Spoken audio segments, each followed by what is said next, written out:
మన తెలుగు వారందరూ జాగ్రత్తగా వినండి. ఈ వీడియోలో కనిపిస్తున్న అబ్బాయి పేరు యష్ సనాత్ అని. ఇండిపెండెంట్ రైడర్ 14 అనే ఒక ఇన్స్టాగ్రామ్ పేజ్ క్రియేట్ చేసుకుని మన ఆల్ ఓవర్ ఇండియాలో ఉన్న 12 మహాజ్యోతిర్లింగాలన్నింటినీ కూడా ఇతను దర్శించుకుంటున్నాడు.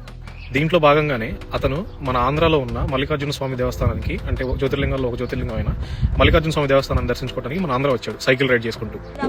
ఈ వీడియోలో కనిపిస్తున్న పర్సన్ అతను బూతులు తిట్టాడని, ఇది ఒక సిచువేషనే కాదు, ఆంధ్రాలో ఇలాంటి సిచువేషన్ ఇంకొకసారి జరిగిందని చెప్పి అతను ఇన్స్టాగ్రామ్ ప్లాట్ఫామ్ మీద అతను ఒక వీడియో క్రియేట్ చేసి దాంట్లో పోస్ట్ చేశాడు. ఈ కుర్రోడు మాట్లాడేదంతా కూడా హిందీలోనే మాట్లాడాడు. బేసిక్ గా మన ఆంధ్ర వాళ్ళకి ఆల్మోస్ట్ చాలా మందికి హిందీలో మాట్లాడితే అర్థం కాదు. అతను మాట్లాడేది చెప్పేది అర్థం కాకపోవడం వల్ల అక్కడ కమ్యూనికేషన్ మిస్టేక్ ఏదైనా జరిగి ఈ తప్పు జరిగి ఉండొచ్చేమో. బట్ ఈ వీడియోని లిటరల్ గా 2.7 మిలియన్ మెంబర్స్ చూశారు. ఏ టూరిస్ట్ అయినా కానివ్వండి, ఎక్కడి నుంచి అయినా కానివ్వండి, మన సౌత్ నుంచి కానీ లేదా నార్త్ నుంచి కానీ ఎవరైనా సరే మన ఆంధ్రాని విజిట్ చేస్తున్నప్పుడు వీలైతే వాళ్ళకి హెల్ప్ చేయండి, లేదంటే అసలు హెల్ప్ చేయొద్దు. కానీ ఇలా బూతులు మాట్లాడతా ఇలా చేస్తా చెప్తే వీళ్ళు టోటల్ గా మన ఆంధ్ర తెలుగు ప్రజల మొత్తాన్ని బ్లేమ్ చేస్తున్నారు.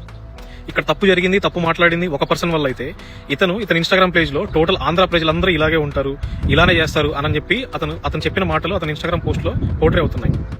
మన తెలుగు ప్రజలందరికీ నా వైపు నుంచి ఒకటే ఒక విజ్ఞప్తి, ఎవరైనా మన టూరిస్టులు వస్తే దయచేసి హెల్ప్ చేయండి.